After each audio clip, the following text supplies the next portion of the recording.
जय गुरुदेव।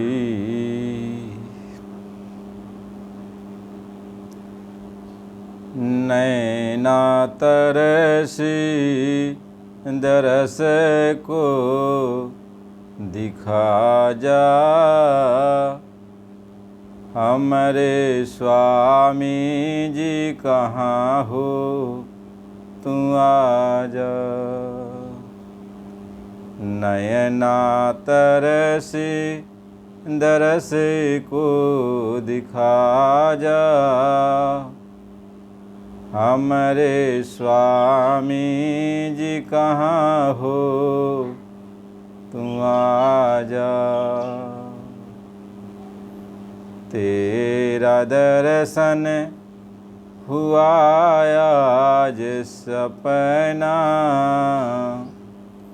तेरा दर्शन हुआ आज सपना, सपने में भी न मिले दर्शना, सपने में भी न मिले दर्शना। दर्शन दे के तू प्यास बुझा जा, हमारे स्वामी जी कहाँ हो तू आ जा। हमारे मालिक कहाँ हो तू आ जा, हमारे स्वामी जी कहाँ हो तू आ जा।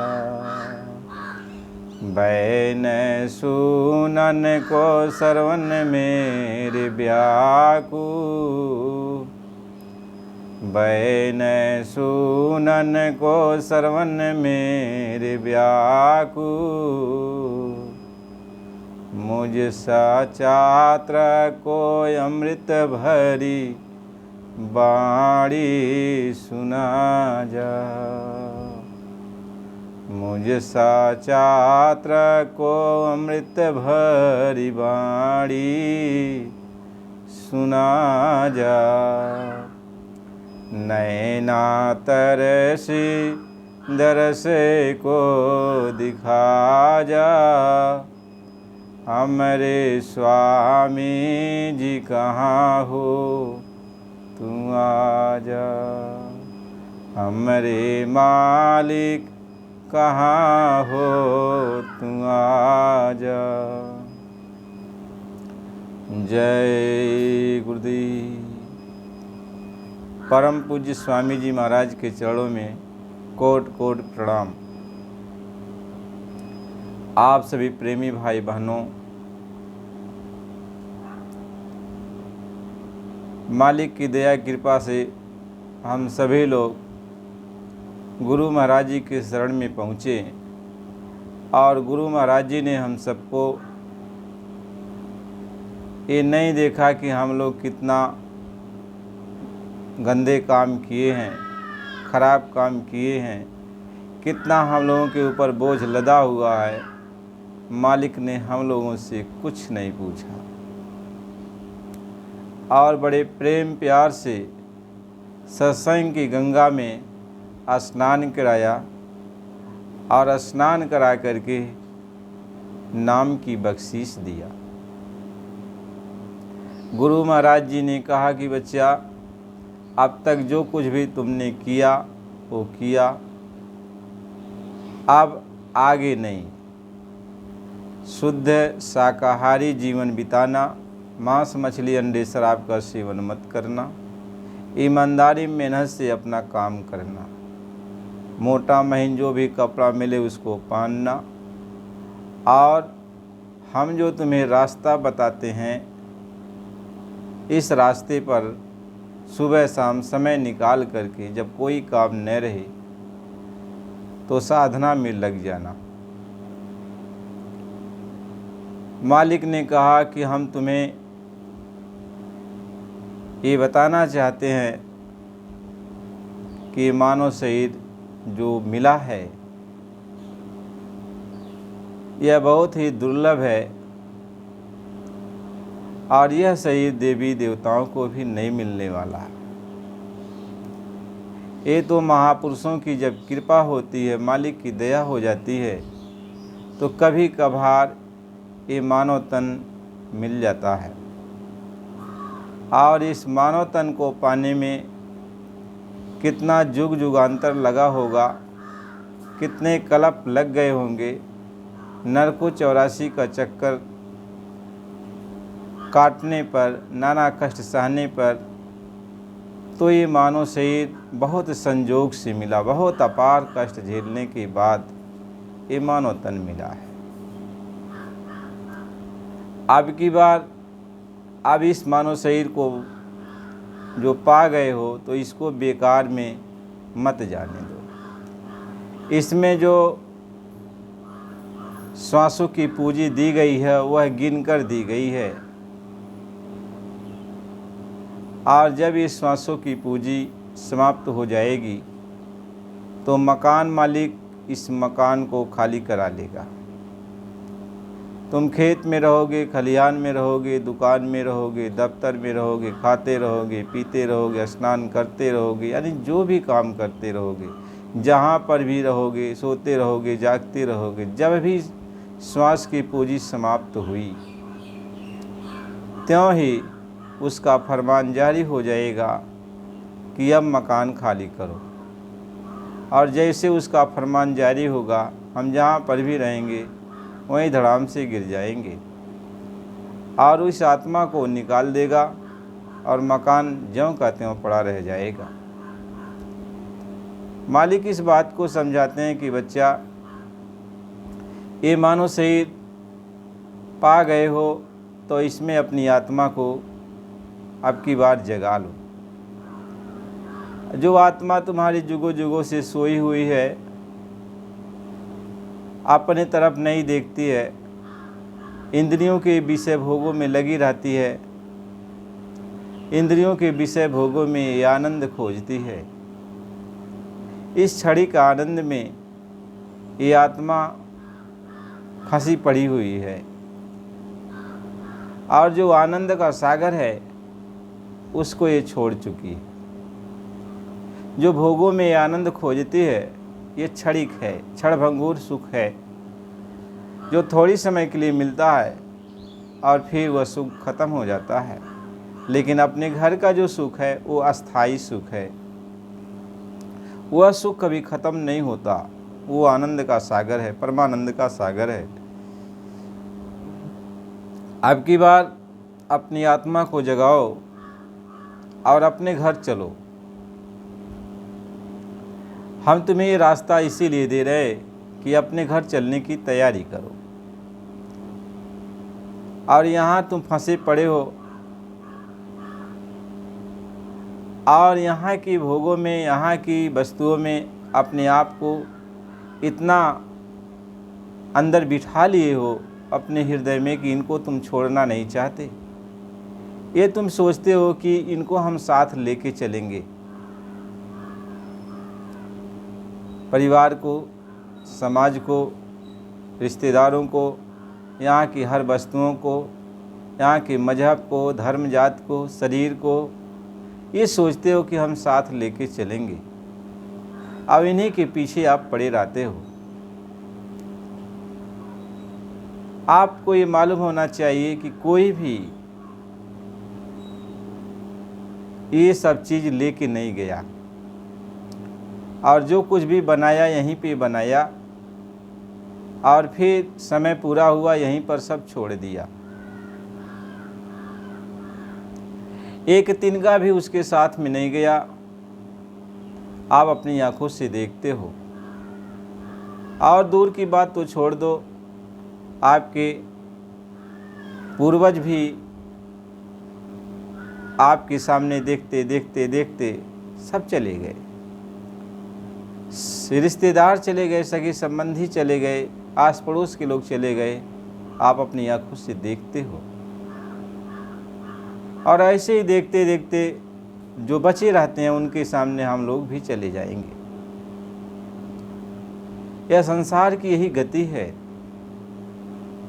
और जो अपने जीवन में अच्छा बुरा जो करते हैं वही अच्छाई और बुराई उनके साथ जाती है, उसी का फिर निर्णय किया जाता है कि तुम्हें अच्छे लोकों में भेजा जाए आराम करने के लिए, या नरक में भेजा जाए तुम्हें तकलीफ़ देने के लिए, या जेल खानों में बंद किया जाए 84 में। यानी ये तुम्हारे कर्म के ऊपर निर्भर करता है। और ये थोड़े दिन के सुख में इतना तुम अपराध करते हो, इतना बुरा करते हो कि जब तुम्हें इसकी सजाएं सुनाई जाती हैं तो कितने करोड़ों करोड़ों वर्षों तक आपको काटा जाएगा, मारा जाएगा, सड़ाया जाएगा, तड़पाया जाएगा। कैसे होता है? यहाँ कोई अपराध कर दिया, एक दिन कोई अपराध कर दिया, उसकी सज़ा हो गई, कितने वर्ष तक ये जेल में। ये तो यहाँ की बात है, लेकिन जो उसके दरबार की सज़ा है, यहाँ आपने जो गलती किया उसका जुगों जुगांतरों तक, लाखों करोड़ों वर्षों तक, अरबों खरबों वर्षों तक इसको सजाएं चलती हैं। और ये सज़ा इतनी भयानक होती है, जो दर्द तकलीफ़ तुम्हें मिलता है, इस तकलीफ़ का बयान नहीं किया जाता। नरकों में जो तकलीफ़ दी जाती हैं, जैसा धर्म ग्रंथों में, शास्त्रों में ऋषि मुनियों ने अपनी आँखों से देख करके, महात्माओं ने अपनी आँखों से देखा तो बयान किया कि बहुत कष्ट दिया जाता है।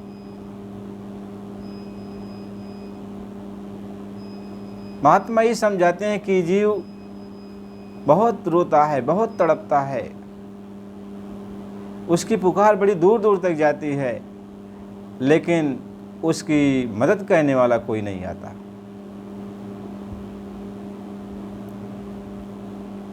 महात्मा ये समझाते कि बच्चा, ये सब कष्ट तुम झेल चुके हो। ये नहीं है कि वैसे टपक पड़े हो, इस मानव शरीर वैसे ही मिल गया। तुम सभी कष्ट झेल चुके हो।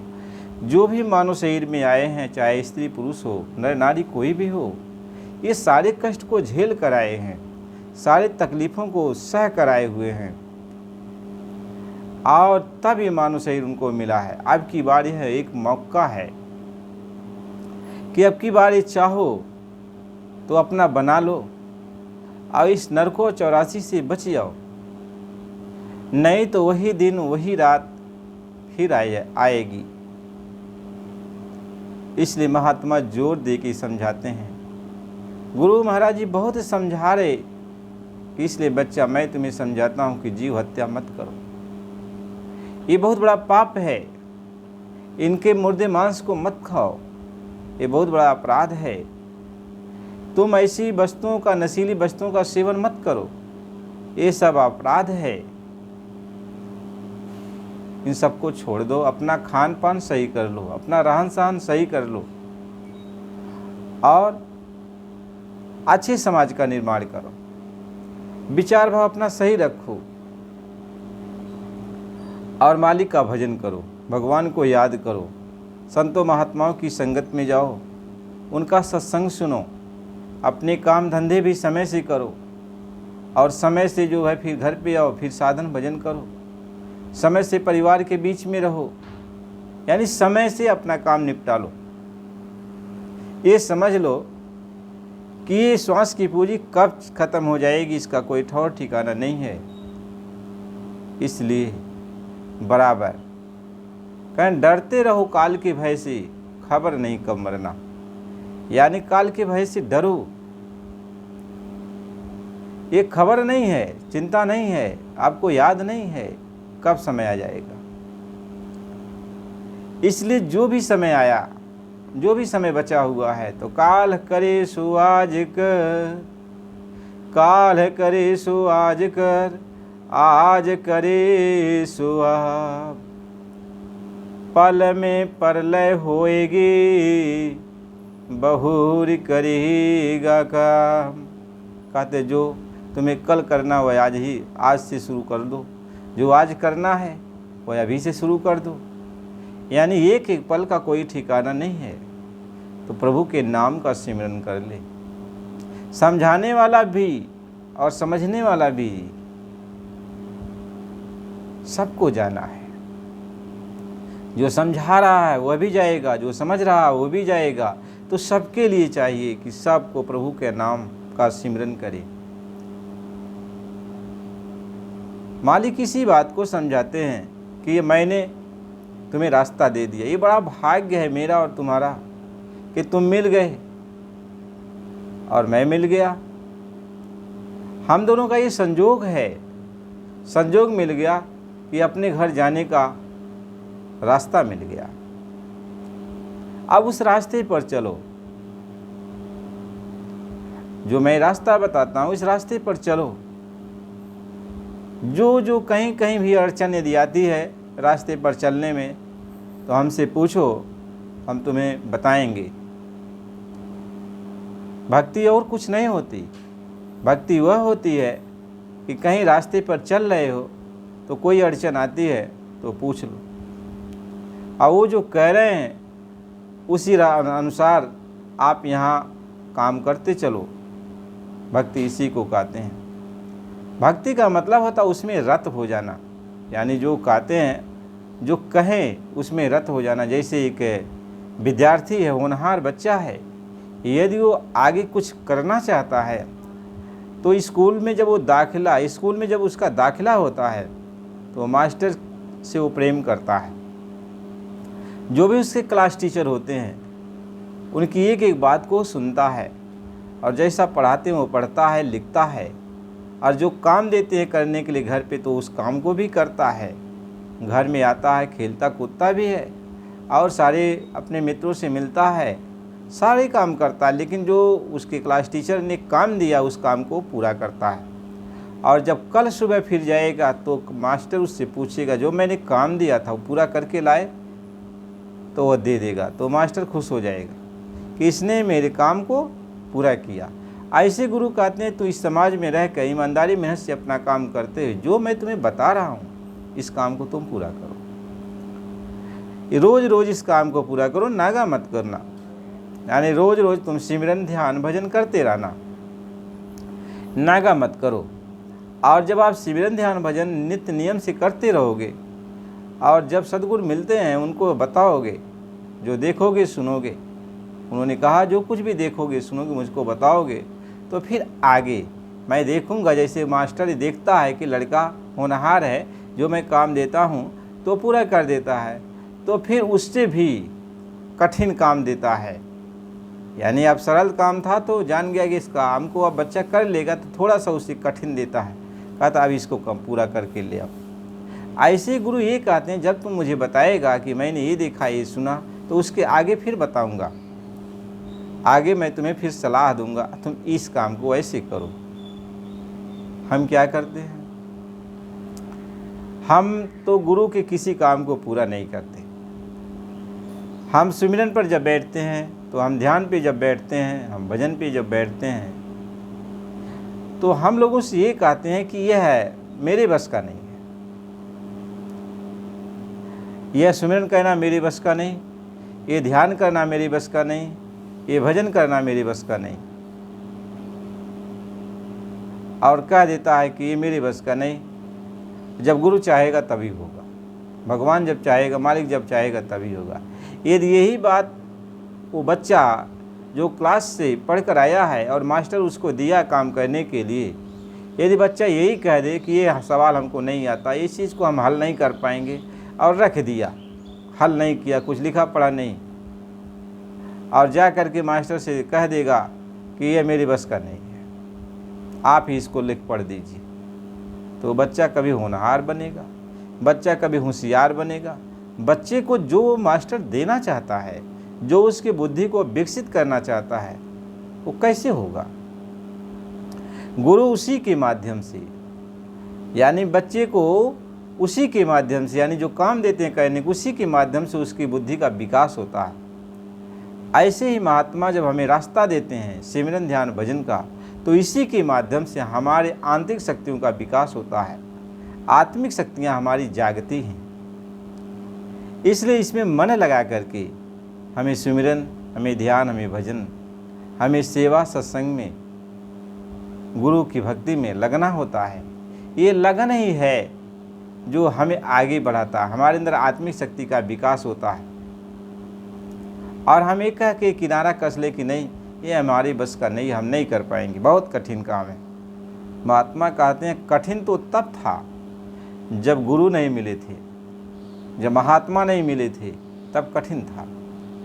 लड़के को पढ़ना तब कठिन था जब तक उसको क्लास में उसका दाखिला नहीं हुआ था, स्कूल में वो दाखिला नहीं लिया था और क्लास अटेंड नहीं किया। अब तो रोज़ रोज़ वो बच्चा जाता है स्कूल में, दाखिला ले लिया, स्कूल में अब जाएगा तो उसकी परेशानी अब ख़त्म है, क्योंकि मास्टर उसको पढ़ा लेगा और बच्चा यदि मास्टर की बात को मानेगा। इसी तरीके से जब गुरु, पहले तो बहुत कठिन है, लेकिन जब गुरु मिल गए और रास्ता दे दिया तो वो चीज़ समझ लो आसान हो गया है। आप गुरु जैसा कहते हैं वैसा तुम करो। अब ये न देखो कि मेरी बस का नहीं है, तुम्हारे बस का यदि नहीं होता तो गुरु ऐसा बात नहीं कहता। सुमिरन कहने के लिए गुरु नहीं कहता, ध्यान कहने के लिए गुरु नहीं कहता, भजन कहने के लिए गुरु नहीं कहता।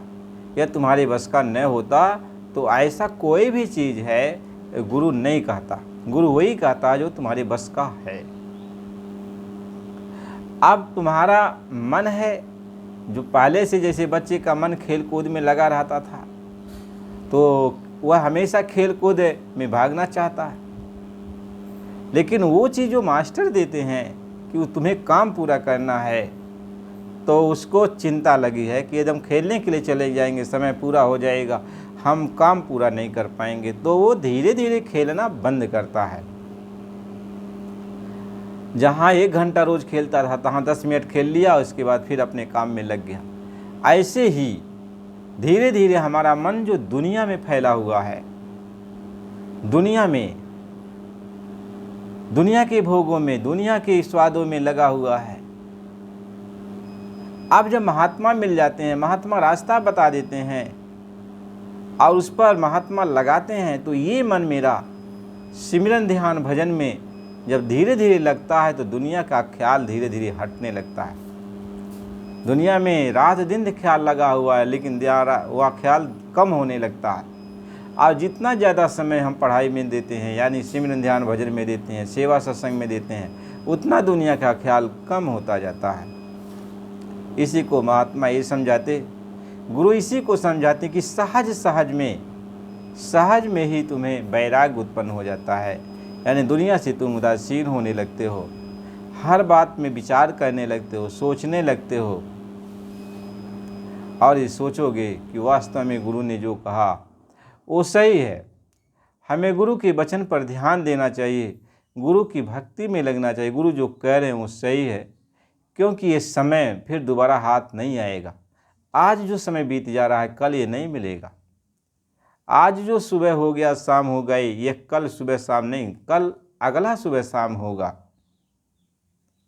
इसलिए आज का जो दिन हमको मिला हुआ, आज का जो समय मिला हुआ है, इससे हमें अपने काम को कर लेना चाहिए। और इसको यदि हम गंवारों की तरह, बेगारों की तरह इसको हम बेकार में इससे समय को बर्बाद कर देते हैं, तो फिर अब ये समय वो फिर वापस नहीं आने वाला। जो कल का समय, कोई लाख कोशिश करेगी कल का समय मुझे मिल जाए तो नहीं मिल सकता। जैसे बालापन चला गया तो फिर नहीं मिल सकता, किशोरापन चला गया तो फिर नहीं मिल सकता, जवानी चली गई तो फिर नहीं मिल सकती। ऐसे जो चला जाएगा फिर वापस नहीं मिलता है, आप सोचते रह जाओ। ऐसे समय जब बीतता चला जाएगा, तो जब समय बीतता चला जाएगा तो फिर वह समय मिलेगा नहीं। इसलिए जो समय मिला हुआ है, जो समय बचा हुआ है, जो भी सांसों की पूंजी आपकी बची है, इससे आप अपना काम बढ़ा लो। अपना काम क्या है? जो आपके साथ में जाता हो। रात दिन आप दुनिया के कामों में लगे रहते हो, लेकिन दुनिया की कोई भी वस्तु आपके साथ जाने वाली नहीं है। और इसी में दुनिया का भी काम करो, लेकिन इसी में समय निकाल के तुम अपना भी काम कर लो जो अपने साथ जाने वाला है, वो है भजन। इसलिए महात्मा ये समझाते हैं कि मन तू भजो गुरु का नाम। हे मन, अब तो गुरु के नाम का भजन कर। गुरु ने रास्ता बता दिया, जो नाम दिया, अब उसका तू भजन। भजन का मतलब होता है उसको सिमरन कर, याद कर। अब दोहरा उसको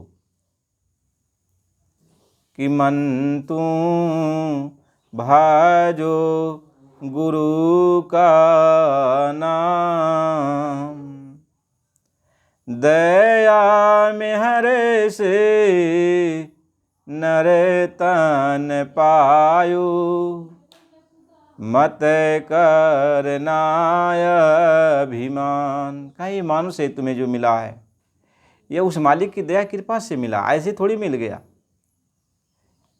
बहुत बड़ी कृपा उस मालिक की हुई तो ये मिला है तुम्हें भजन करने के लिए, तुम्हें अपनी आत्मा को जगाने के लिए और अपनी आत्मा को जगाकर परमात्मा से भेंट करने के लिए।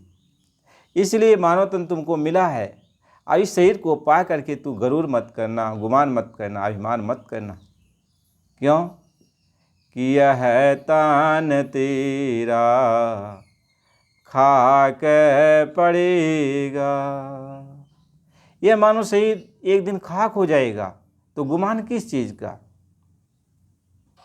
कई कै दिन खाली पड़ा रहेगा, जाई बसे शमशान। एक दिन ये खाली पड़ा रहेगा, जब इसमें आत्मा नहीं रहेगी, आत्मा चली जाएगी तो ये खाली पड़ा रहेगा और इसको लोग ले जाकर के प्रवाह कर देंगे, जला देंगे। फिर ये किस काम का रह जाएगा? इसलिए इस शरीर का गुमान मत करना, चाहे काला हो चाहे गोरा हो, चाहे ये शरीर कितना सुंदर हो आपका, लेकिन इस शरीर को 2 मुट्ठी राखों में, मुट्ठी भर राख में इसको लोग बना देंगे और ये किसी काम का नहीं रह जाएगा। महात्मा इस बात को समझाते हैं, इस शरीर का तुम गुमान बच्चा मत करो। यह शरीर तुमको मिला है भगवान की भक्ति के लिए, अपनी आत्मा को जगाने के लिए। आपकी बार ये मौका मिला। एक दिन खाली पड़ा रहेगा, जाए बसे शमशान। 4 दिना की संगी सब हैं, अंत न आवे काम। तो ये 4 दिन के सभी संगी हैं, कोई साथ नहीं देने वाला है। इसलिए महात्मा इस बात को समझाते हैं कि बच्चा, मानो शरीर अब की बार तुम्हें मिला तो अब की बार प्रभु को याद कर ले और अपने घर चल। तो गुरु महाराज जी की बड़ी कृपा दया है, हमें सबको ये अवसर मिला। मानो शरीर मालिक ने हमें आपको दिया, भजन करने के लिए दिया, अपने घर चलने के लिए दिया, तो हमें अपने घर चलने की तैयारी करना चाहिए, भजन ध्यान सिमरन में लगना चाहिए। गुरु महाराज जी यही समझाते हैं।